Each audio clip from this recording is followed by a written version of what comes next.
Hey you guys, it's Arush and welcome back to. Today we're diving deep into the world of unspoken attraction. The kind that makes your skin crawl and your heart race at the same time. You know that feeling, right? Like when you catch someone staring at you from across the room and you're not sure if you should call the cops or your crush. We've all been there. That's why I'm breaking down the 6 silent signs of sexual tension you just can't ignore. We're talking about the kind of signs that make it clear someone wants to steal your soul, or at least your heart, and maybe a few other things. So buckle up, grab your sage and holy water because things are about to get awkward. Okay, let's start with the most obvious sign: lingering eye contact. We're not talking about a quick glance across the coffee shop. We're talking about the kind of stare that could burn a hole through your favorite hoodie. I'm talking about the time I was at this Halloween party, dressed as a zombie prom queen. Don't judge, it was a last-minute thing. I locked eyes with this guy dressed as a vampire, and let me tell you, it wasn't sparkling Twilight vibes.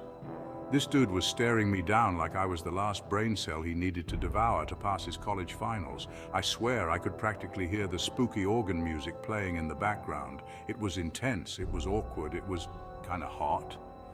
Look, if someone's holding your gaze for longer than 3 seconds, they're either plotting your demise or imagining what you'd look like as a character in their favorite fanfic. Either way, it's a sign. Next up, we've got subtle touches. And no, I'm not talking about your grandma pinching your cheeks at Thanksgiving. I'm talking about those accidental brushes of the arm, the lingering handshakes, the way they accidentally trip and almost fall into your lap. Okay, maybe that last one was just me. I remember this one time back in high school, I was hanging out with this girl I had a huge crush on. We were at the library studying for our history final. Yes, I know, I was a total nerd. Anyway, we were both reaching for the same book and our hands brushed. And it wasn't just a quick brush, it was like our hands decided to have a full-on conversation without us. My hand was all, "Hey there, nice to meet you." And her hand was all, "Oh hey, I know you, you're the hand attached to the person I've been doodling hearts about in my notebook." Okay, maybe I'm exaggerating a little, but you get the point. If someone's finding excuses to touch you, even in the most innocent way, it's a sign.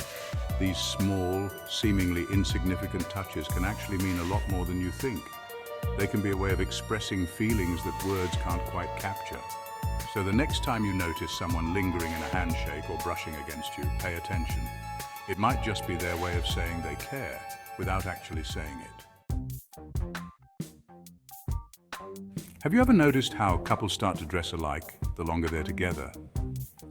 Like they become those people who wear matching Christmas sweaters and you're not sure if you should be jealous or terrified. Well, mirroring is kind of like that, but less about the clothes and more about the body language. It's subconscious, but when someone's attracted to you, they tend to mirror your movements. If you lean in, they lean in. If you take a sip of your drink, they take a sip of their drink. If you start speaking in tongues, well, maybe not that last one. I once went on a date with this guy who mirrored my every move.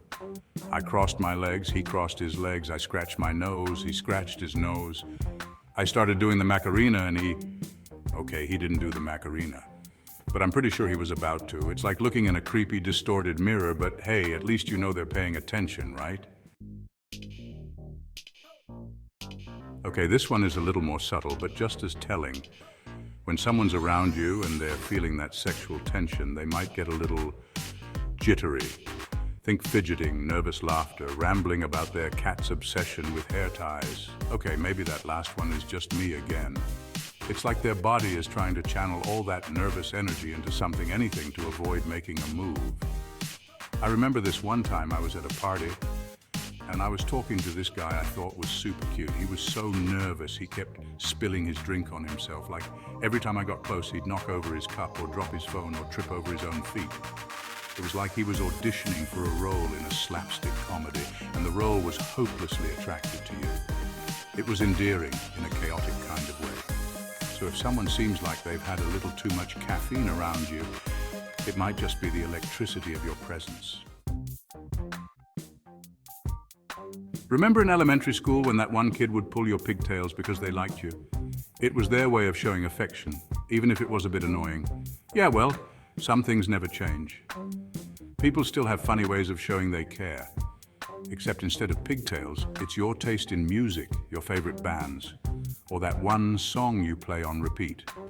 Or maybe it's your obsession with true crime podcasts, the ones you can't stop talking about. Or your inability to parallel park. Okay, maybe that last one is a legitimate reason to tease. But hey, we all have our quirks. The point is, playful teasing is a classic sign of attraction. It's a way to break the ice and show interest without being too forward. It's a way to create a connection, to share a laugh and build a bond, to flirt without actually flirting, to test the waters and see if there's a spark. It's like they're saying, I like you enough to make fun of you, to share a joke at your expense, but not enough to actually hurt your feelings. Yet, it's all in good fun. I once had this friend who would tease me mercilessly about my love for horror movies. He'd never let me live it down. He'd call me Queen of the Scream Queens and make fun of my jump scares. He'd pretend to be terrified every time I jumped at a loud noise, making it a running joke between us.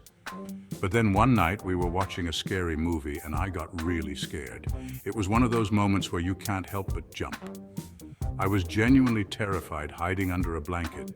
He put his arm around me and told me it was okay, comforting me in a way that felt surprisingly intimate. And let me tell you, the only thing scarier than that movie was the amount of sexual tension in the room. It was electric, and suddenly, the teasing made sense. And finally, the sixth and final sign: close proximity. This one is pretty self-explanatory. When someone is constantly in your personal space, it's a clear indicator. If someone's constantly finding excuses to be near you, to lean in close, to invade your bubble, to whisper in your ear, even if there's no reason to whisper, it's a big sign. Then, congratulations, you've officially entered the danger zone. They're trying to get as close as possible. It's like they're trying to defy the laws of physics and become one with you. They want to be in your space, or maybe they just really like the way you smell. Either way, it's a clear sign of interest. Either way, it's a sign that they want to be closer to you. I remember this one time I was at a concert surrounded by a sea of people and I was crammed up against the stage trying to get the best view possible, trying to get a good view of the band. The energy was electric and then I felt it, a touch that was different from the usual jostling. Someone's body pressed up against mine. It was more intentional. At first I thought it was just the crowd, the usual concert crush, but then I turned my head and there he was, standing so close. This guy, with eyes like melted chocolate, deep and inviting, and a smile that could launch 1,000 ships. It was captivating. We spent the rest of the night dancing closer than two people have ever danced before, lost in the music and each other. And let's just say the music wasn't the only thing that was electrifying. The connection was undeniable. So there you have it, you guys. The 6 silent signs of sexual tension you can't ignore. If you're experiencing any or all of these signs with someone, then congratulations. You're officially in the middle of a real-life romantic comedy or horror movie, depending on how you look at it. Just remember, these signs are just that, signs. They're not guarantees. So if you're picking up what someone's putting down, proceed with caution and maybe a little bit of holy water just in case. Don't forget to like this video if you enjoyed it. Leave a comment down below with your own awkward encounter stories. And subscribe too for more hilariously horrifying insights into the human experience.